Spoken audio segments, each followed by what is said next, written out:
마가복음 12장 35절부터 37절까지입니다. 우리 같이 읽겠습니다. 예수께서 성전에서 가르치실새 대답하여 이르시되 어찌하여 서기관들이 그리스도를 다윗의 자손이라 하느냐.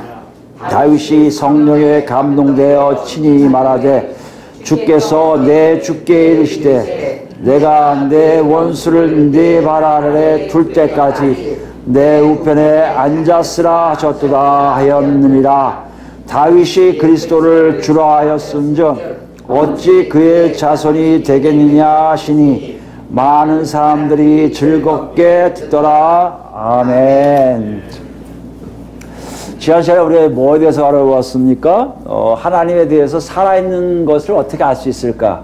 거기에 가장 기초적이고 본질적이고 중요한 두 가지에 대해서 알아봤는데 그 마지막 거였죠? 그 뭐에 대해서입니까? 이웃에 대한 사랑이었습니다. 이것을 무엇을 얘기하고 있었을까요? 하나님을 만난 사람들, 하나님 누구신지 아는 사람들은 하나님을 자연스럽게 사랑하는 것 같이 내 주변에 있는 사람, 그 사람들이 어떤 관계에 있든지 간에 그들도 자연스럽게 사랑하게 된다는 것이에요. 어떻게 가능하다고요? 하나님이 그렇게 하시겠다는 것이에요. 하나님이 그렇게 만드시겠다는 것이에요. 누구에게요? 하나님을 만난 사람들에게요. 그 힘이 아니에요. 만난 사람들 갖고 있는 힘이 아니에요. 성령에 이끌려 살다 보니 주변 사람들을 그렇게 사랑하게 될 것이라는 것이에요. 이 흐름이 우리 앞에 지금 흘러가고 있다고 말씀하세요. 그리고 우리에게 물어보신 거 아니에요. 너희는 거기에 동참하고 있냐? 아니면 열애가 되고 있느냐? 한 주간 여러분 삶을 돌이켜보셨습니까? 어떻던가요? 주변 사람들에게 스스로 반응하는 게 좀 다르던가요? 소극적인 것부터 적극적인 것까지 나도 모르게 어떤 사랑이 이렇게 나가는 게 있었습니까? 아니면 무관심했나요? 배려도 없고 똑같았습니까? 분명하다고 말씀하셨잖아요. 그 대열에 동참하고 있느냐? 흘러가고 있느냐? 아니면 멀어지고 있느냐? 여기 또 하나 놓고 하세요. 그 흐름 속에 가고 있다고 하는 사람들, 정말 그 흐름이 내가 윤리적인 강령에 의해서 원래 착한 사람이기 때문에 하고 있었습니까? 나하고 상관없이 내 안에 악이 있는데도 하나님 나를 그렇게 만드셨습니까? 이것이 우리 삶 속에 중요하게 적용돼야 된다고 지난 시간에 우리에게 말씀해 주셨습니다. 우리를 보셔야 돼요. 여러분, 두 가지예요. 여러 가지 아니에요. 이 세상은 여러 가지를 얘기할지 모르지만 성경 딱 두 가지예요. 하나님과 같이 가고 있냐? 하나님과 멀어지고 있느냐? 마가는 우리한테 이렇게 얘기해요. 예수 그리스도를 통해서 하나님을 알게 되면 주변 사람에 대해서 자신의 태도와 자세와 행동이 달라지고 있음을 알게 되는데 그것이 내가 그런 존재이기 때문이 아니라 오직 그 힘이 하나님께로부터 왔음을 아는 사람들. 그게 누구라고요? 그게 그리스도인들이에요. 왜 예수를 믿는다는 것, 예수님이 이 땅에 오셔서 예수를 믿어야 된다는 것, 그것이 우리에게 어떤 의미로 다가오는지 모르지만 하나님 우리에게 정확하게 얘기해 계세요. 그것이 예수 믿는 거라는 거예요. 여기에 우리 모두 다 있기를 원합니다. 오늘은 더 나아가요. 35절 말씀 보시면 예수께서 성전에서 가르치실 때 대답하여 이르시되라고 길게 나열하고 있어요. 실제적으로 헬라어 성경에는 접속사 카이 그리고가 또 있어요. 그거 없다 하더라도 성전에서 가르치실새 가르치고 계셨고 대답하고 계셨단 말이에요. 이거 뭘 얘기해요? 위에 얘기예요. 위에 성전에서 사내들인 사람들하고 논쟁한 것을 표현하고 있다는 것이에요. 근데 그것이 끝난 것처럼 생각하는데 어디 나와요? 3, 4절 보니까 그 위에 감히 묻는 자가 없더라. 끝난 것처럼 보이는데 예수님은 그런 일에서 더 나가고 계신 걸 알 수 있어요. 가르치시면서 대답하던 일에서 또 하나의 뭔가를 말씀하고 계시다는 것이에요. 아, 이렇게 보면 오늘 말씀도 성전 폐지에 대한 것과 연결되고 있고요. 지난 시간과 연결돼서 하나님께 살아있는 자가 누군가를 더 뭔가를 알려주시는 것이고요. 더 올라가면 부활이 누가 됐느냐를 알려주시는 거라고 알 수 있어요. 그러니까 좀 더 중요하다고 생각해요. 왜요? 사람들은 이걸 다루지 못했는데 예수님은 더 나가서 알려주고 싶은 놀라운 진리가 있다는 것이에요. 그러니까 오늘 말씀에 엎드 굉장히 짧지만요. 이 말씀에 대답하여 이르시되 가르치실세 대답하여 이르시되 이것이 더 뭔가 예수님만 알고 있는 것을 알려주고 싶다라는 것을 우리가 알 수 있다는 것이에요. 그러면서 어떤 질문을 하세요? 어떤 말씀을 하세요? 어찌하여 서기관들이 그리스도를 다윗의 자손이라 하느냐라고 물어보세요. 이 질문이 대단히 중요하다는 거예요. 어떤 질문이요? 서기관들이 했던 질문이에요. 서기관들이 하는 말. 서기관들이 했다는 말은 마태복음이나 누가복음을 첨부해 보면 서기관들뿐만 아니라 바리새인도 이렇게 얘기하고 있고요. 바리새인과 서기관뿐만 아니라 그 당시 유대인들은 대부분 다 이렇게 얘기하고 있다는 것이에요. 그러니까 어떻게 보면 그 당시 너희들 앞에 있는 사람들, 여기 보니까 많은 사람들이 있는 거 보니까 청중들에게 얘기하시는 거죠. 너희들이 그렇게 얘기하고 있잖아. 서기관들이 가르쳐줬고 바리새인들이 가르쳐줘서 그렇게 얘기하고 있잖아. 그거에 대해서 한번 얘기해 보자는 거예요. 그것이 정말 맞는지 안 맞는지. 아니 그것이 어떤 의미가 있는지 알아보자는 거예요. 그게 무슨 내용입니까? 그리스도를 다윗의 자손이라. 무슨 말이냐면 이건 정확하게 하면 그리스도는 다윗의 자손이다고 가르치고 있고 믿고 있다는 것이에요.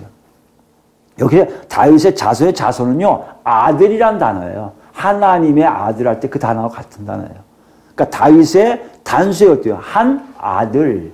정확히 표현하면 다윗의 한 후손 혹은 다윗의 한 자손이 될 수 있어요.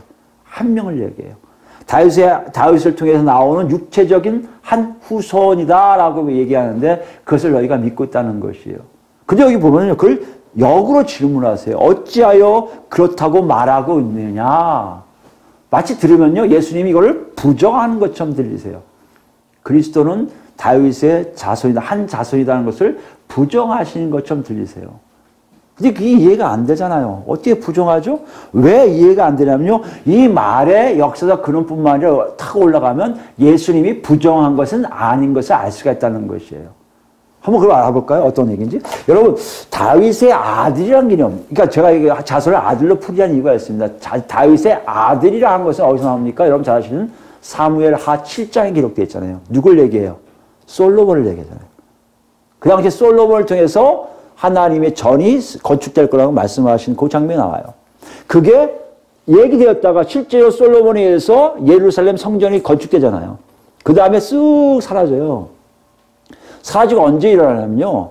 마지막 때 유대에게 심판을 예언하시면서 심판과 함께 나온 예언의 말씀 중에 그 내용이 나오기 시작해요. 뭐에 대한 거요? 다윗의 아들. 다윗의 자손 이런 뜻이 나오기 시작해요. 그게 어디 있습니까? 우리 예레미야서 같이 볼까요? 예레미야서 보시면 많아요. 뭐 이사야서도 있고 예레스겔서도 많은데 우리는 오늘은 예레미야서를 보겠습니다. 예레미야 33장에 있어요. 예레미야서 33장 14절 말씀 보시면 예레미야서는 여러분 잘 아시겠지만 유대의 마지막 심판을 경고하세요. 바벨론에 의해서 예루살렘이 함락되고 예루살렘 성전이 다 파괴될 것을 예언하신 장면이다. 그러니까 아예 바벨론에게 항복하라. 그것이 너의 살 길이라고 예언하시는 정말 그 당시 사람들로 이해가 안 되는 예언을 예레미야를 통해서 시키세요. 그거 끝난 후에 이스라엘과 유다의 회복을 예언하시기 시작하신 게 예레미야 선지자 또 글에 나와요. 그 글 중에 하나가 14절 이후에 나오는 거예요. 앞에 이스라엘과 유다에 대한 것을 회복할 거라 쭉 말씀하신 다음에요. 14절 보시면 여호와의 말씀이니라 보라 내가 이스라엘 집과 유다 집에 대하여 일러준 선한 말을 성취할 날이 이르리라. 무슨 말이에요? 선한 말이라는 것은 그들을 회복시켜 줄 거라는 거예요. 그들이 다시 일어난다는 거예요. 그 다음에 보세요. 15절입니다. 그날 그때에 그 일어나는 날에 내가 다윗에게서 한 공의로운 가지가 나게 하리니 다윗의 줄기, 다윗의 가문, 다윗이란 가계 속에서 하나의 존재가 나오게 될 거라는 얘기예요. 그게 사인이에요. 그 사인을 통해서 뭐가 되는 거예요? 점점 다윗의 자손, 다윗의 한 아들이란 개념이 나오기 시작해요. 그가 이 땅에 정의와 공의를 실현할 것이라. 그 나라의 유다가 구원을 받겠고 예루살렘이 안전히 살 것이며 이스라엘 여호와는 우리의 의라 이름을 얻으리라. 여호와께서 이와 같이 말씀하시니라. 이스라엘 집의 왕위에 앉을 사람이 다윗에게 영원히 끊어지지 아니할 것이며 내 앞에서 번제를 드리며 소제를 사르며 다른 제사를 항상 드릴 레위 사람 제사장들도 끊어지지 아니하리라 하시니라. 완전한 회복을 말씀하세요. 근데 이것이 실제적으로 바벨론을 끌려가고 포로 오면서 수룹바벨이라는 사람에 의해서 이루어진 것처럼 보여요. 그게 왕손이었거든요. 그러니까 이것이 이루어졌구나 생각한 거예요. 그런데 어떤 일이 납니까? 이렇게 계속되지가 않아요. 영원히 끊어지지 않는다는데 또 끊어져요. 끊어질 뿐만 아니라 말락에서 마태복음 사이에 그 중간기 때는요. 저 뭐죠? 거기가 그 사람들이 페르시아 쪽인가요? 그 사람들에서 엄청난 헬라 시대 사람들에서 엄청난 핍박을 받아요. 정말 종교, 그러니까 하나님의 섬김에 대한 것들을 다 파괴할 정도로. 그러니까 이 사람들이 이걸 다 없애었다가 다시 스몰 올라오기 시작한 게 뭐라고요? 다윗의 한 아들이 나올 것이다. 다윗의 한 아들이 뭐다? 우리 선지서에 비교했듯이 보시면 왕이시다. 그래서 기름 부음 받은 자다 나온 것이 그래서 메시아 사상이 다시 나오기 시작합니다.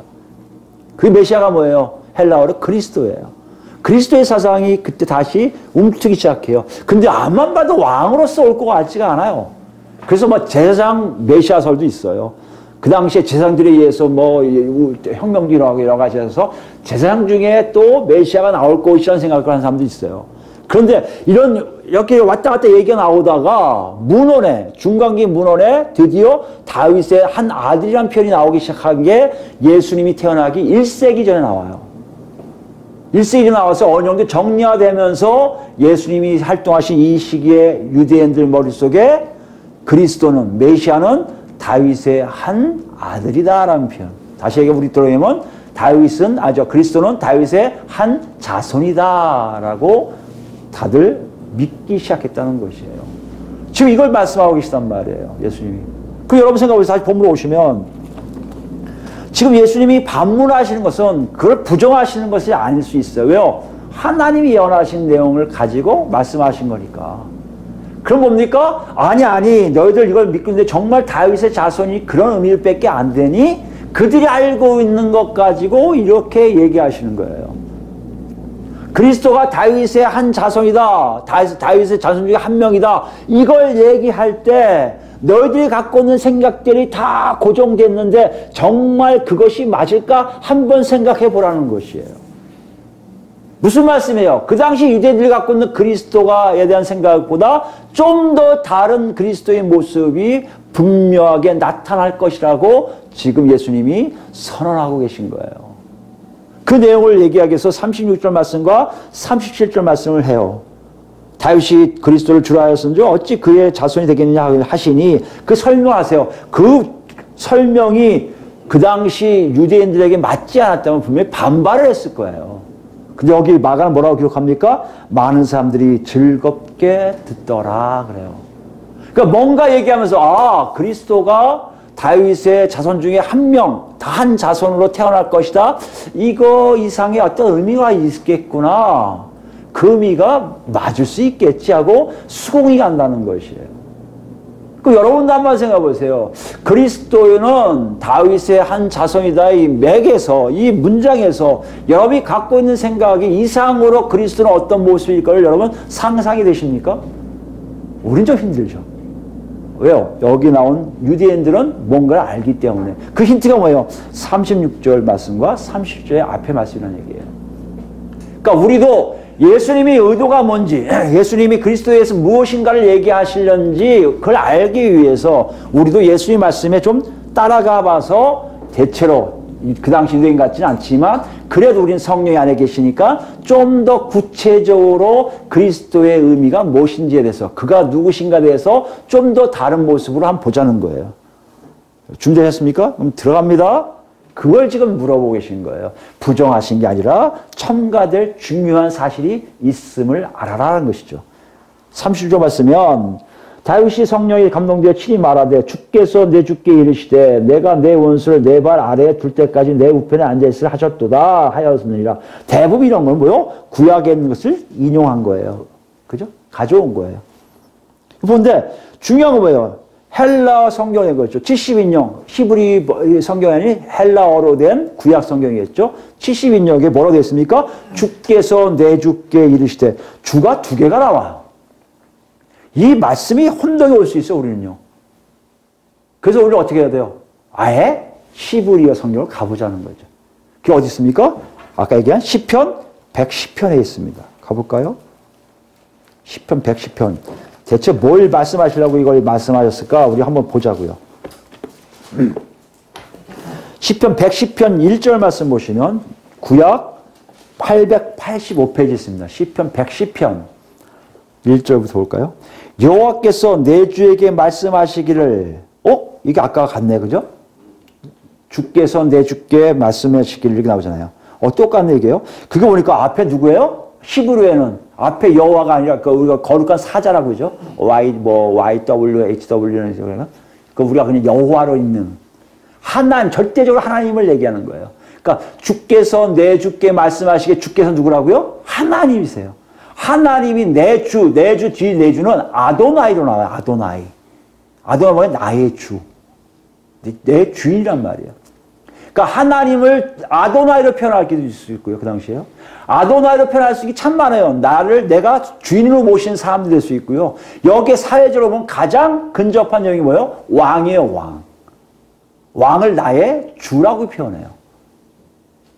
나의 아도나이라고 표현한다고요. 여기 보면 우리 문자로 얘기하면 하나님께서 여호와께서 내 왕에게 말씀하시기를 이런 거죠. 그러니까 시편 기자가 쓸 때 내용이 뭐라고요? 하나님이 위에서 올라간 왕에게 말씀하신 내용이에요. 윗자리에 왕자를 차지한 그 사람에게. 뭐라고 얘기했습니까? 내가 내 원수들로 내 발판이 되기까지 너는 내 오른쪽에 앉아있으라 하셨도다. 무슨 말씀이에요? 하나님이 그 왕의 원수들을 다 제거할 때까지 내 오른편에 앉아있다는 게 뭡니까? 하나님의 영광선 자리예요. 하나님과 함께 하겠다는 거예요. 무슨 말이에요? 이스라엘에서 왕이 되는 사람들은 곧 뭐다? 하나님의 대리인이라는 뜻이에요. 하나님 대리인이니까요. 하나님이 왕의 원수들을 다 제거하신다는 얘기예요. 이렇게만 보면 1절 말씀은 어떻게 봅니까? 왕에게 드리는 칭송 같은 거예요. 왕을 찬양하는 소리예요. 2절 말씀 보세요. 여호와께서 시온에서부터 주의, 여기도 아도나이예요. 왕의 권능, 능력의 주, 지팡이를 내보내시니 그 지팡이가 바로 그 상징이에요. 주는 원수 중에 다스리소서. 주의 권능의 날에 주의 백성이 거룩한 옷을 입고 즐거이 헌신하여 주의 권능의 날 다 모여야 되는 거예요. 왕, 새벽 이슬 같은 주의 청년들이 주께 나오는도다. 일꾼들이 막 나오는 거예요. 여호와는 맹세하고 변하지 아니하시리라. 이르시기를 너는 멜기세덱의 세율을 따라 영원한 제사장이라 하셨도다. 왕은 뭐와 같은 자예요? 하나님과 백성 사이에 하나님 뜻을 백성 뜻을 하나님께 아려는 제사장의 역할을 하는 사람이에요. 그 정도까지 왕을 칭송한 내용이에요. 5절입니다. 주의 오른쪽에 계신 주께서 그의 노하신 날에 왕들을 쳐서 깨뜨리실 것이라. 문나라를 심판하여 시체로 가득하게 하시고 여러 나라의 머리를 쳐서 깨뜨리시며 길가의 시냇물을 마심으로 그의 머리를 드시리로다. 이렇게 보면요. 이 내용 자체는 뭐에 대한 겁니까? 이스라엘 왕에 대해서 뭔가를 얘기하는 거예요. 당신 여건이가 걱정하지 마소서. 그래서 이 시편이 언제 쓰이냐면 이스라엘 왕이 대관식 때 이스라엘 왕이 왕자에 올라서 이제 내가 왕이다 선언하는 그 시기에 이 시편이 불러진 내용이에요. 어떻게 보면 지금 메시아하고 관계가 없을 것 같은 내용이에요. 예수님이 왜 이걸 인용하셨는지 모를 정도로 그때는 좀 다를 수 있어요. 근데 이 내용이 끝까지 가지를 못해요. 아까도 얘기했지만 바벨론에 의해서 완전히 예루살렘 성전이 없어지고 이스라엘뿐만 아니라 유다에도 왕이 존재하지 않아요. 한 번도 왕으로서 크게 외친 자가 없어요. 오히려 제사장에 있던 사람이 내가 왕이다 하고 외친 적이 있어도 유다의 왕이 왕으로서 이렇게 얘기한 적이 한 번도 없어요. 그러니까 사람들이 이 시편 기자를 보면서 유대인들이 특히 유대인들이 바벨론 포로가 끌려갔다가 돌아온 사람들이 그 다음에 계속된 헬라 시대, 그죠? 헬라인이라고 그래요. 헬라 제국들에 의해서 여러 가지 핍박을 당할 때 이걸 볼 때마다 뭘 생각하겠어요? 이스라엘 왕, 유대 왕은 아니라는 거예요. 뭘 해석해요? 여기 왕은 메시아를 상징하는 거라고 얘기하기 시작했다는 거예요. 예수님이 지금 말씀하신 거고요. 너희들이 이 시편 알고 있잖아. 뭐에 대한 거야? 이스라엘 왕이었는데 지금은 메시아를 찬양하는 거예요. 맞아, 그거지. 내가 얘기하고 싶은 그거야. 너희는 잘 알고 있잖아. 메시아가 오면 이런 시대가 올 거야. 너희들 그래서 기다리고 있는 거 아니야. 이스라엘 메시아가 오면 다윗 같은 왕이 돼갖고 다 무찔러버리고 모든 걸 다 평정하고 정말 위에서 당당거리며 이스라엘 유대 땅을 하늘로 높이 올라가는 그렇게 될 거 아니야. 그거 알고 있지? 이걸 얘기하고 있다는 것이에요. 이것이 개신교, 특히 복음주의 안에도 들어왔어요. 그래서 오늘날 우리 목사님들도 110편만 보면 무조건 메시아를 얘기하는 거라고 말씀하세요. 근데 실제로 이게 뭐라고요? 이스라엘 왕의 대관식을 통해서 왕을 찬양하고 왕을 높이는 거예요. 왕이 어떤 존재인 걸 알리는 시예요. 이걸 예수님이 그냥 가져오세요. 가져오시니까 메시아 맞잖아요. 그런 거 맞잖아요. 해요. 맞아. 나도 메시아가 그런 역할 하는 거 알아. 근데 중요한 게 있단다 하고 계시는 거예요. 그게 뭐예요, 여러분? 1절 말씀 1절. 다시 본문 올까요? 여기 보시면 알지만 인용을 7절까지 다 안 하세요. 1절까지만 하세요. 1절. 1절까지만 딱 하시면서 뭐라고 하시는 보세요. 다윗의 성령에 감동되어 이렇게 하잖아요. 근데 원래 아까 10편, 110편 여러분 눈썰 비시면 알겠지만 맨 앞에 뭐라고 써있어요? 110편 누가 본 기억 안 나세요? 110편 벼락 뭐라고 하냐면 다윗의 시라고 되어 있어요. 그러니까 다 알아요, 유대인들은. 다윗이 쓴 거 아니에요. 그 다윗이 어떻게 누구 왕? 사울 왕에게 바친 노래였나요? 아마 그럴 수도 있다 싶어요. 어찌됐든 간에. 그런 상황으로 이스라엘 왕을 찬양하는 다윗의 시예요. 근데 다윗의 시라고 안 하세요. 예수님이 이거를 특이하게 해석하세요. 아니, 독특하게. 정말 중요하다고 이렇게 해석하세요. 뭐라고 해석하시나 보세요. 다윗의 시라고 안 하시고, 다윗이 성령에 감동되어 친히 말하되라고 해석하세요.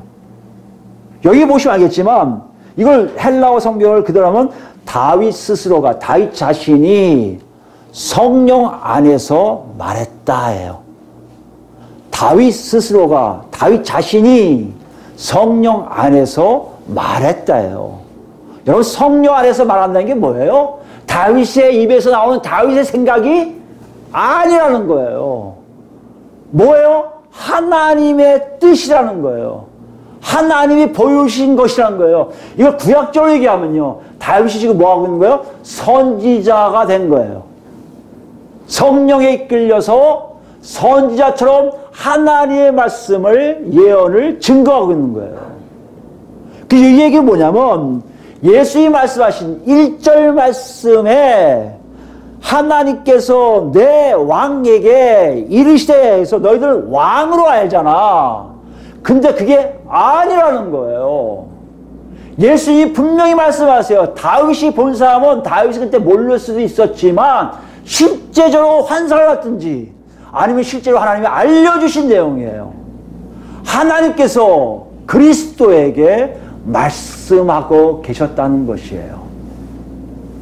다윗이 보니까 자기 왕처럼 느끼는 사람이에요. 그걸 예수님이 뭐라고 했어요? 30절 보니까 다윗이 그리스도를 주라고 표현하세요. 아예 해석도 하세요. 다윗이 본 사람은 그리스도라는 거예요. 다윗이 얘기하면 하나님께서 그리스도에게 이르시되, 그것이 분명하게 성령께 얘기해 주는 거야. 성령이 너한테 얘기해. 그대로 얘기해. 빨리 얘기해. 예, 얘기할게요. 그리고 노래한 거예요, 시로. 하나님께서 내 그리스도께 말씀하시, 그때 그리스도가 뭔지 모르니까 그냥 왕으로 표현한 거예요. 아도나이로 표현한 거예요. 내 주께 이렇게 말씀하셨습니다. 어떻게 말씀하셨다고요? 내가 내 원수의 내 발 아래 둘 때까지 내 우편에 앉아있으라 하였도다. 이 말씀은 여러분 상징적으로 이스라엘 왕이 이렇게 화려하게 살 것이라는 걸 얘기한 게 아니라 실제적으로 성령 안에서 앞으로 되어질 일을 보여주신 거예요. 예수님이 십자가 못 박혀 죽으시고 3일 만에 부활하셔서 승천하신 후에 바로 하나님 우편에 앉아 계셔 있음을 본 거란 말이에요. 지금 예수님은 그거를 얘기하고 계세요. 너희가 생각하기에는 다윗의 한 자손으로서 그냥 왕으로 힘있고 하나님 대리권자로 뭔가 하겠지, 이게 아니라 하나님과 같이 바로 나란히 앉아있을 그분이 바로 그리스도라는 걸 보여주고 계세요. 이게 여러분 지금 예수님 말씀하시는 어찌하여 서기관들이 그리스도가 다윗의 한 자손이라 하느냐에 반문하시는 거의 한 모습이에요. 너희가 생각해 인간 중에 하나 나오겠지가 아니라 정말 하나님과 같은 존재인 그리스도가 너에게 오셨다는 것이에요. 이것뿐만 아니에요. 그리고 말씀하신 내용 보세요. 내 우편에 앉아있는데 언제까지라고요?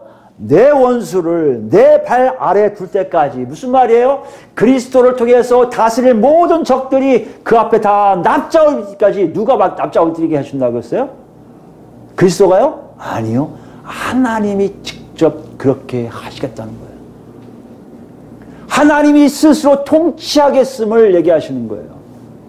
내가 그리스도의 적들 다 납작 엎드리게 할 때까지 너는 내 우편에 앉아있으라. 이거 우리가 많이 아는 거 아니에요. 예수님이 앞으로 그렇게 하실 거 아니에요. 아니 우리는 알잖아요. 여기 이미 그러고 계시잖아요. 하나님 우편에 앉아 계셔서 기다리고 계시는 게 언제를 기다리고 계신 거예요? 하나님 아버지가 모든 원수를 예수 그리스도 앞에 다 납작 엎드릴 때까지. 이게 뭐예요? 예수님은 바로 심판주로 오실 모습을 그리고 있다는 것이에요.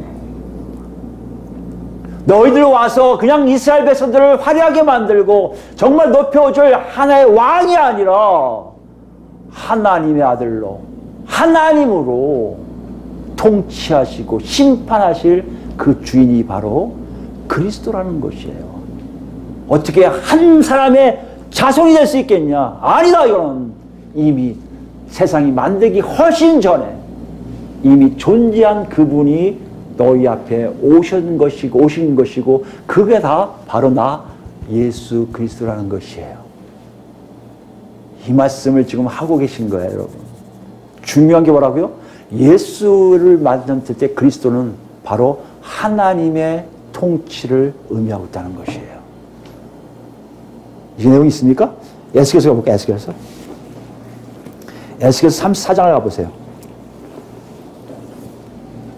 에스겔서 34장 22절 말씀 보시면 여기 보시면 하나님 직접 다스리겠다는 표현 나와. 그러므로 내가 내 양떼를 구원하여 그들로 다시는 노략거리가 되지 아니하게 하고 양과 양 사이에 심판하리라. 직접 통치하시겠다는 거. 왜요? 내가 보낸 목자들이 엉망이었거든요. 내가 보낸 이스라엘 왕들, 유대 왕들이 엉망이었거든요. 아니 이제 내가 직접 할 거야. 내가 직접 해? 그 선언을 하신 다음에 23절 보세요. 그 다음에 직접 통치의 모습이 뭐라고요? 내가 한 목자를 그들 위해 세워 먹이게 하리니. 한 목자가 나오세요. 그 목자가 나오면 무슨 얘기라고요? 하나님이 직접 통치하고 계심을 증거하는 거예요. 그게 누구예요? 그는 내 종 다윗이라 표현해요. 다윗의 한 아들이 나오면, 다윗의 한 자손이 나오면 그 사람이 목자예요. 무슨 말이에요? 양들을 이끌어 갈 거예요. 양들을 이끈다는 게 무슨 말입니까? 하나의 아버지가 직접 통치하신 역사가 일어난다는 것이에요. 그게 뭐라고요?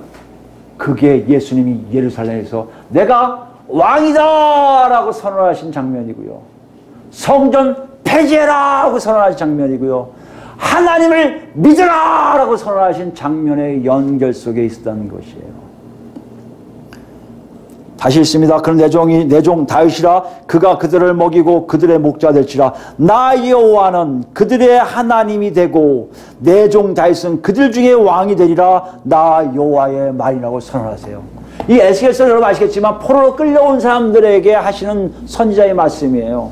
이미 바벨론 끌려와서 힘든 상황에서 위로를 주시기 위해서 하신 말씀이에요. 앞으로 될 것이다. 걱정하지 마라. 내가 직접 통치할 거야. 인간이 통치하는 거 내버려 두지 않을 거야. 내가 직접 통치해서 어떤 일이 일어나는지 너희가 알 거야. 그때 비로소 너희들이 날 하나님으로 온전히 알게 될 거야. 그런데 말이다. 이렇게 되는 중요한 과정이 있는데 한 목자, 한 왕이 세워질 거야. 한 그리스도가 세워질 거야. 한 메시아가 세워질 거야. 그 메시아가 다윗의 한 자손일 거야. 그 자손이 세워지면 이 사람 때문에 내가 하나님이 직접 통치하신 것을 알게 될 거라는 것이에요. 이거를 지금 예수님이 본문에 완전히 선언하시는 거예요. 얘들아, 하나님이 선언한 그 목자, 그 다윗, 그 왕, 그 그리스도가 바로 너희 눈앞에 있다는 것이에요. 이게 그리스도예요. 그냥 유대인들이 알긴 아유 왕 하나 와서 우리를 잘 살게 하겠지. 우리를 아주 강력한 나라로 만들겠지. 세상 사람들이 다 우리에게 순종하겠지. 이 정도가 아니라 하나님의 직접 통치를 맛볼 수 있는 놀라움을 체험하게 되는 계기가 바로 그리스도란 얘기예요. 그리스도가 단순하게 다윗의 한 자손에 이게 머무는 게 아니라 그 이상의 차원으로 그 그리스도는 하나님의 아들이시요 하나님이 세운 종이요 하나님 자신이라는 얘기예요. 그러니까 같이 움직이는 거예요. 여러분, 이것이 우리가 갖고 있는 예수 그리스도라는 명칭에 다 들어있습니다. 그거 한번 물어볼게요. 우리는 어떻게 생각하고 계세요? 그리스도를 뭐라고 생각하십니까? 사실 한국교회를 보면요, 예수에 초점을 맞춰요. 예수라는 단어에 너무 초점을 맞추고 있어요. 사람이니까 나를 이해하겠지. 사람이니까 나를 도와주겠지. 사람이니까 나한테 밥을 주겠지. 사람이니까 나를 높여주겠지. 사람이니까 나를 위로하겠지만 자꾸만 반복해요. 대부분 많은 목사님들도 그걸 굉장히 강조하세요. 여러분 걱정하지 마세요. 하나님이 위로하십니다. 걱정하지 마세요. 예수님 오신 것도 위로입니다. 사람의 모습만 부각을 나타나게 해요. 근데 뭘 얘기하지 않아요? 그리스도를 얘기하지 않아요. 그리스도는 뭐라고요? 하나님의 직접 통치예요.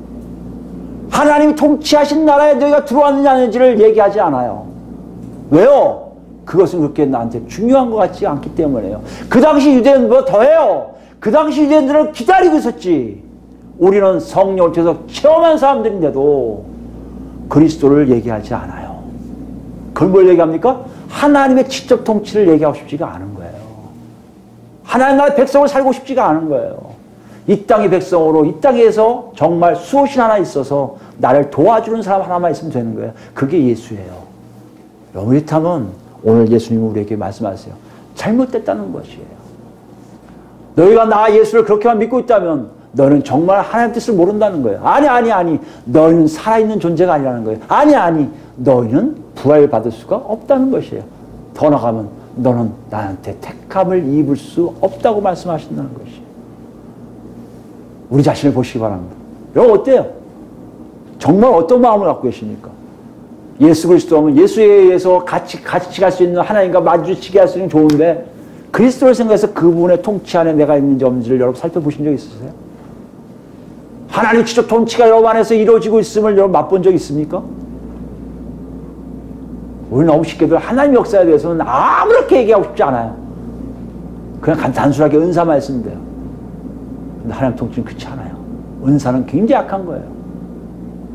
이걸 모를 때가 많아요. 정말 모를 때가 많습니다. 왜요? 가르치지도 않고 알려고 하지도 않고 성령이 이끌려 살지를 않으니. 지난 시간까지 했던 하나님을 사랑하지도 않고 이웃을 사랑하지 않으면서 스스로 하나님 나라 백성이요 내가 예수 믿는다고 얘기한 사람들이 많이 늘어나는 것이 바로 그리스도가 누군지를 제대로 알지 못해서 하는 거라고 예수님이 녹화하고 계시는 거예요. 그래서 지난 시간에 사랑 얘기까지 한 다음에 덧붙여 가장 중요한 메시지를 오늘 전하고 계신 거예요. 그럼 이것이 어떤 의미인지를 여러분 여러분이 갖고 있는 것과 성경에서 얘기한 것이 맞는지 한번 확인해 봅시다. 누굴 얘기하면 좋을까요? 바리새인이었으며 서기관 같은 급의 학자였을 거예요. 분명히. 바울에 대해서 한번 합시다. 바울이 예수 그리스도를 만난 다음에 변화된 후에 어떻게 그분에 대해서 글이 걷는지 오늘 로마서 가볼까요? 로마서 5장이에요. 저와 여러분이 이 말씀을 통해서 여러분 정말 여기 있으면요. 여러분 자체가 바뀌어 있음을 여러분이 아셔야 돼요. 여기 있다고 하는데 나의 삶을 안 바뀌었습니까? 여러분 죄송하지만 이 지식적인 것을 그리스도를 아는데요. 그분하고 관계하지 못하고 있는 거예요. 무슨 말이에요? 하나님의 직접 통치 안에 들어가지 못하고 있는 거예요. 여러분이 여러분을 통치하고 있을 거예요. 5장 8절부터 볼까요? 바울 사도는요, 이게 굉장히 중요하다고요. 이게 가장 중요하거든요. 통치가 뭔지를 보여주는 거예요. 통치가 뭘까? 우리 잘 되고 잘 살게 하는 거야? 맞아. 그럴 수 있어. 근데 그것이 어떤 건지를 알려주는 거예요. 잘 먹고 잘 사는 게 뭔지 알려주는 거예요. 왜요? 자기가 유대인이었다가 깨달았거든요. 8절 보시면 이렇게 되어 있습니다. 우리가 아직 죄인 되었을 때 그리스도께서, 이봐요, 예수가 아닙니다. 그리스도께서예요. 그리스도께서 우리를 위하여 죽으심으로 하나님께서 우리에 대한 자기 사랑을 확증하셨느니라. 그리스도께서 하신 일을 하나님과 맞물리고 있어요. 그리스도께서 죽으신 일, 십자가에 못 박혀 죽으신 일, 이것이 하나님의 직접 통치의 역사함을 보여주고 있어요. 하나님의 사랑을 확증해요. 그래서 십자가를 체험한 사람들은요, 하나님을 사랑할 수밖에 없는 거예요. 왜요? 그 안에 하나님의 사랑이 묻어져 있기 때문에. 십자가 없으면요, 하나님 사랑하는 거 다 거짓말이에요. 입으로만 하는 거예요. 이 안이 전혀 요동하지 않을 거예요. 9절입니다. 그러면 이제 우리가 그의 피로 말미암아 의롭다 하심을 받았으니 더욱 그로 말미암아 진노하심에서 구원을 받을 것이냐. 여러분, 의롭다 하심과 진노하심을 구원을 받는 게, 구원의 모습이 하나님의 직접 통치의 가장 결정적인 모습이에요. 무슨 말씀이냐면, 이스라엘과 유대의 백성들은 뭘 얘기한 거예요? 왕이 생기면 자기들이 선진국, 우월한 강대국이 될 줄 알았단 말이에요. 하나님은 그 방법이 아니에요. 하나님의 직접 통치는요, 뭘 하는 거예요? 그들에 있는 죄를 사해 주심으로, 없애 주심으로 하나님 나라 백성 되게 하는 일이 가장 중요한 걸 하셨거든요. 내가 니들 그따위 잘 먹고 잘 사는 거 하나도 중요하지 않아. 그따위 니들 강대국 되는 거 하나도 중요하지 않아. 제일 중요한 게 뭔지 알아? 너희가 내 백성이 안 되면 소용없어요. 아까 에스겔에서 나오잖아요. 그들의 하나님이 되고, 그들이 누구예요? 다윗이란 목자 안에 들어온 양들이에요. 그들의 하나님이 되고 싶으신 거예요. 이스라엘도 유대도 아닌 오직 하나님의 백성이 누군지를 규정하는 예수 그리스도를 통해 하나님 나라 백성을 만드신 작업이 하나님의 놀라운 직접 통치의 모습이라는 것이에요. 10절 말씀이에요. 고 우리가 원수 되었을 때 그의 아들의 죽으심으로 말미암아 하나님과 화목하게 되었은지 보세요. 아들을 죽였다 했어요. 그리스도가 누가 돼요? 아들이 돼요. 여기 아들이라는 의미, 여러분, 하나님과 같은 존재를 얘기하는 거예요. 하나님과 같은데 뭐가 없는 거예요?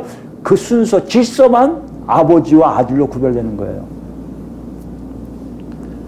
하나님과 화목하게 되었은지, 화목하게 되었던 게 무슨 말입니까? 그렇게 구원받은 증거보다 하나님과 갈등이 없어요. 여러분, 하나님과 갈등이 있는 분 많습니까? 여러분, 죄송하지만 화목하지 않아서 그래요. 집안 가정도 마찬가지예요. 집안 안에서도 화목한 사람들은요, 갈등이 별로 없어요. 화목의 의미 뭡니까? 갈등이 사라져요.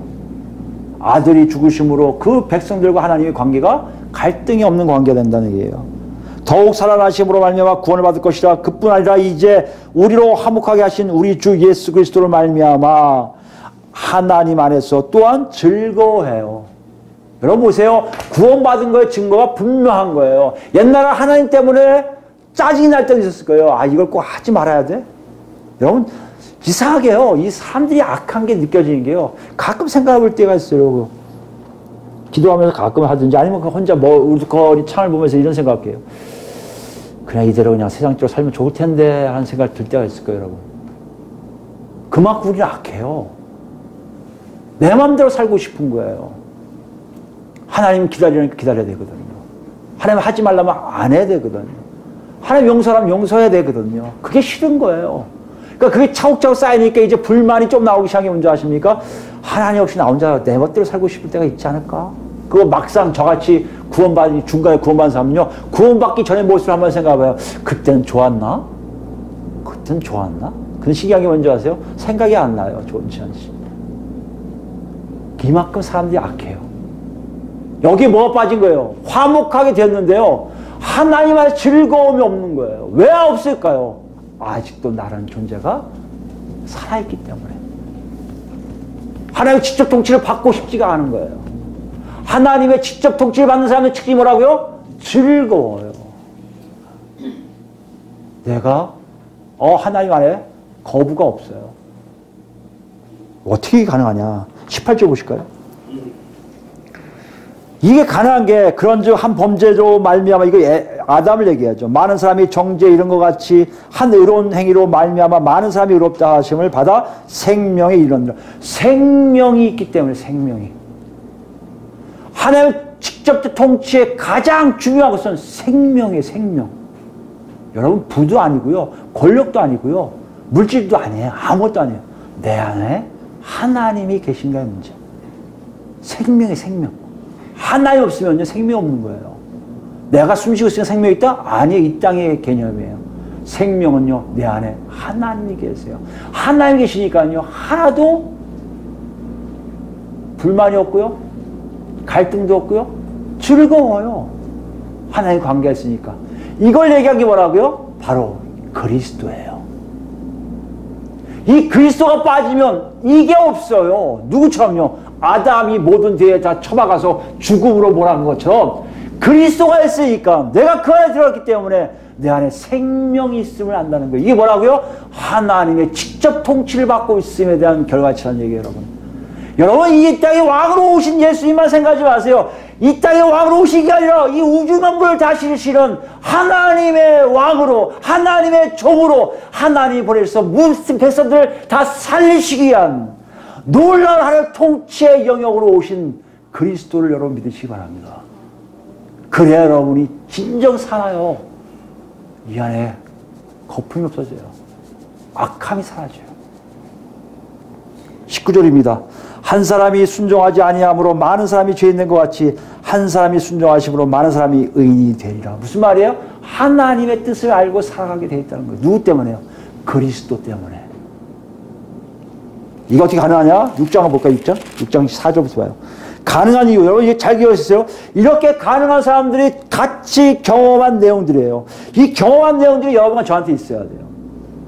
이것이 없으면 죄송하지만 여러분 죄송하지만 하나님의 통치를 받은 게 아니에요. 그리스도를 믿었다는데 믿은 게 아니에요. 예수가 십자가 못 박힌 것이 너무 감사한데 거짓 감사해요. 내가 잘 먹고 잘 살기 때문에 감사하는 거예요. 내가 사랑한다? 거짓이에요. 이웃을 사랑한다? 거짓이에요. 여기에 경험이 그대로 있어야 돼요. 이걸 통해서 하나님의 통치를 우리가 느끼게 돼요. 4절부터 볼까요? 그러므로 우리가 그의 죽으심과 합하여 세를 받음으로 그와 함께 장사되었느니 어떻게 하라고요? 내가 내 자신이 죽은 거를 알아요. 그건 이해가 안 되죠, 여러분. 근데 이해가 돼요. 이게 모태신앙과 중간에 믿는 사람의 차이일 거예요. 모태신앙인 분들은 그게 언제였지? 모를 때가 있어요. 왜요? 죽어본 적이 없으니까. 예수를 제대로 믿었다면 어렸을 때부터. 죽어본 적이 없는 거예요. 그러니까 여러분 걱정하지 마세요. 근데 저같이 중간에 믿는 사람들은 확실히 알아요. 과거 삶과 현재 삶의 차이 딱 잘라져 있는 위치가 있어요. 경계가 있어요. 그 경계를 넘어온 걸 알아요. 그게 죽음이에요. 죽음은요, 분리를 얘기해요. 멀어짐을 얘기해요. 떨어져 있는 걸 얘기해요. 내가 예수와 함께 죽었다는 건요, 과거 나의 모든 삶이 다, 내 존재 자아까지 다 죽었음을 체험하는 거예요. 이는 아버지 영광으로 말미암아 그리스도를 죽은 자 가운데서 살리심과 같이 우리도 또한 새 생명 가운데 행하게 하시고, 어떻게 하면 돼요? 죽은 줄 안다고요? 새 생명을 느끼거든요. 과거는 예수 얘기하면 그냥 입에서 예수 뭐 나의 주 했지만 그 다음부터 예수는요 정말 눈물 흘리며 그분의 뜻대로 살려가는 모습이 내 안에 하나둘 나오고 있는 게 나타나요. 기도가 뭔지를 몰랐던 사람이 괜히 앉아서 기도하고 싶은 거예요. 하나님이 사랑하는 게 뭔지 몰랐던 사람이 하나님을 사랑한다고 고백하게 돼요. 성경 읽고 싶지 않았던 사람이 성경 읽게 되고요. 예배 드리게 되고요. 예배 드릴 뿐만 아니라 주변 사람들에게 뭔가 내가 선한 일을 해야 되겠구나 자기도 모르게 나오는 게 나와요. 그것이 아까 저번에 얘기했던 지난주에까지 얘기했던 하나님을 사랑하고 이웃을 사랑하는 것이 변화가 실제적으로 자기 삶에 나타나기 시작한다는 것이에요. 이게 새 생명이에요. 아, 지금부터 하면 되지. 아니, 늦은 거예요. 아니, 아직 없는 거예요. 이거 잘 기억하셔야 돼요. 여러분이 정말 하나님 직접 통치를 받고 계십니까? 여러분 삶이 새 생명이 뭔지를 분명하게 알게 되고 그렇게 살고 있을 거예요. 저 모태신앙인데요. 아마 보세요. 과거보다 여러분 지금 더 생명 안에 있음을 알게 될 거라는 거예요. 5절입니다. 만약 우리가 그의 죽으심과 같은 모양으로 연합한 자가 되었으면 또한 그의 부활 같은 모양으로 연합한 자. 그래서 부활돼요. 그래서 직접 통치가 들어가면 부활되는 거예요. 우리가 알거니와 우리 옛사람이 예수와 함께 십자가에 못 박힌 것은 죄의 몸이 죽어 다시는 우리가 죄에게 뭐하지 않게 하게 하세요? 종노릇하지 않아요. 죄에게 종노릇하지 않는 걸 잘 기억하세요. 내가 죄를 안 짓는다고요? 아니요. 육신에 의해서 죄를 질 수도 있어요. 문제는 뭐라고요? 종노릇하지 않아요. 그 죄를 털 수 있어요. 굉장히 진한 게 있어요. 진한 거 안 털릴 수 있어요. 그러나 성령에 살다 보면 어느 순간 점점 벗겨지고 있는 걸 안단 말이에요. 그것이 종노릇이 안 된 거 알아요, 여러분? 여러분이 모르면요, 내가 죄 짓고 있는지 모르고 있어요. 내가 나쁜 짓을 하는 거 몰라요. 남을 해코지하고 남을 아프게 하는 거 몰라요. 나만 구원받았다 착각을 해요. 아니요. 점점 알아요. 내가 죄의 종노릇하고 있지 않구나를 알아요. 죄는 무서워요. 그러나 알아요. 예수 그리스도의 피가, 그리스도가 하나님 직접 통치가 나한테 어떻게 온다고요? 죄가 멀어져요. 왜요? 하나님이 계신데 죄가 어떻게 들어와요? 이 역사하심을 지금 얘기하고 있어요.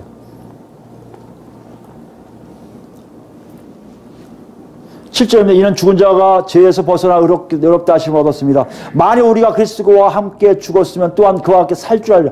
아까 했지만 생명과 죽음의 경계를 확실하게 하세요. 이는 그리스도께서 죽은 자 가운데서 살아났으며 다시 죽지 아니하시고 사망이 다시 그를 주장하지 못할 줄 압니다. 그가 죽으심은 죄에 대해서 단번에 죽으시며 그가 살아계심은 하나님에 대하여 살아계심이라. 그리스도의 역사가 그대로 우리한테 오는 게 11절 말씀이에요. 이와 같이 너희도 너희 자신을 죄에 대하여 죽은 자요 그리스도 예수 안에서 하나님께 대하여 살아있는 자로 여길지어다. 여러분 삶 자체가 그리스도를 통해서 하나님 직접 통치를 받으면 정말 죄에 대해서는 죽은 자예요. 죄와 관계없으라고 했어요. 아니 쳐다도 안 봐요. 오직 하나님을 바라보기 때문에 가능한 거예요. 근데 왜 자꾸 죄를 지을까요, 여러분? 그것은 하나님을 바라보지 않아서 그래요. 하나님 앞에 살 생각을 안 해서 그래요. 하나님의 통치를 받고 싶지 않아서 그래요, 여러분. 우리 자신을 볼 수 있잖아요, 분명하게.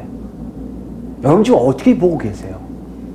죄가 덕지 붙었는데도 아무렇지 않습니까? 죄송하죠, 여러분. 하나님과 멀어지고 있는 거예요. 아니 아직 예수 그리스도를 만나지 못할 수도 있어요. 하나도 떨어진다고요? 지금 잘하고 계세요. 계속 나아가셔야 돼요. 그 나감이 계속해서 여러분 존재에 있어야 돼요. 그래서 나온 게 12절 말씀이에요. 그러므로 너희는 죄가 너희 죽을 몸을 지배하지 못하게 하여 몸의 사욕에 순종하지 말. 몸의 사욕이 뭐야? 이 안에 있는 나쁜 마음들, 그죠? 몸이에요, 몸. 이건 죄덩어리 아직도요. 죄가 있어요.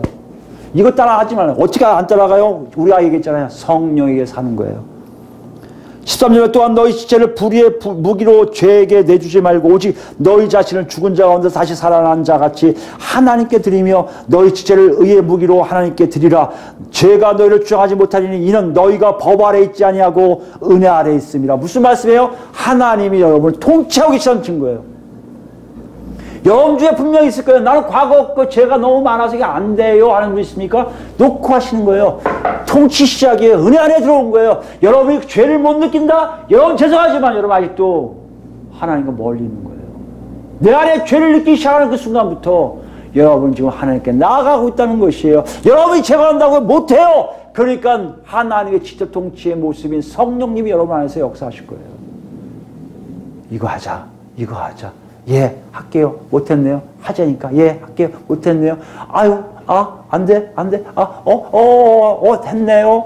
하나 떨어졌네. 자기가 포기한다는 거예요. 이 놀라운 역사 여러분이 지금 어떻게 생각하세요? 여러분 잘나세요? 아니요!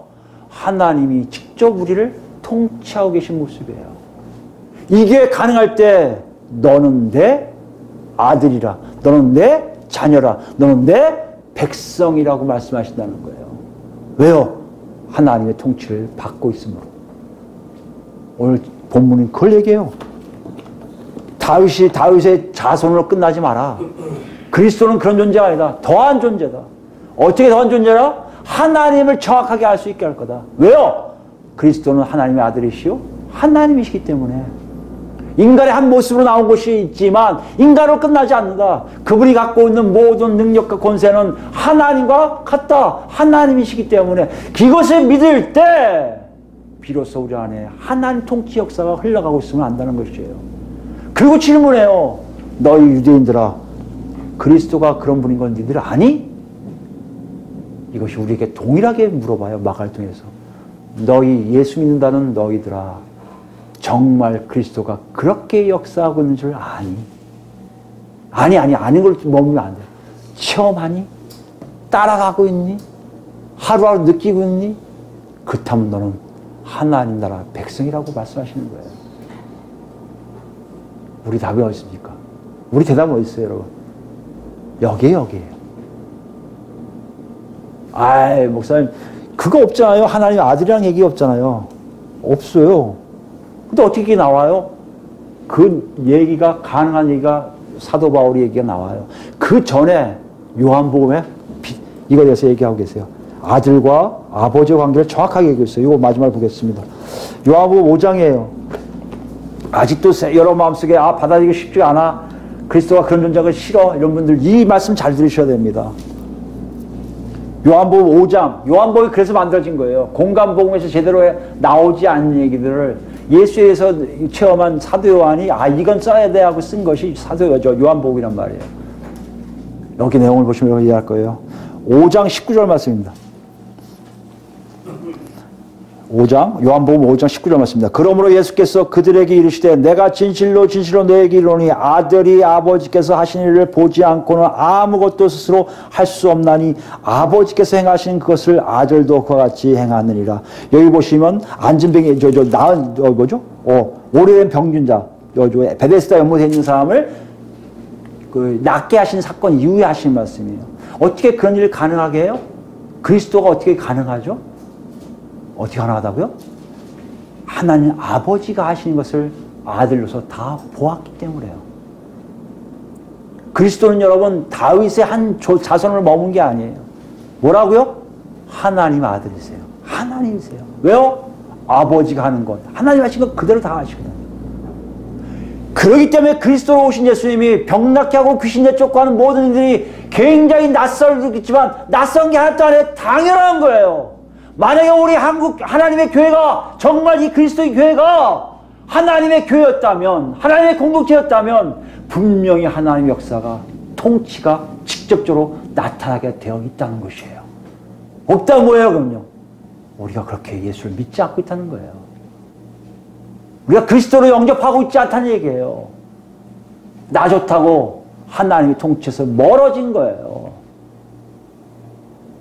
지금 많은 교회들, 공동체로 모여서 있는 그 교회들, 하나님 이름 높이고 예수 그리스도 높이는 교회들이 그런 역사가 없다면, 그 많은 일들이 하나님 하신 일들이 없다면 죄송하지만 한국교회는 하나님의 교회가 아니에요.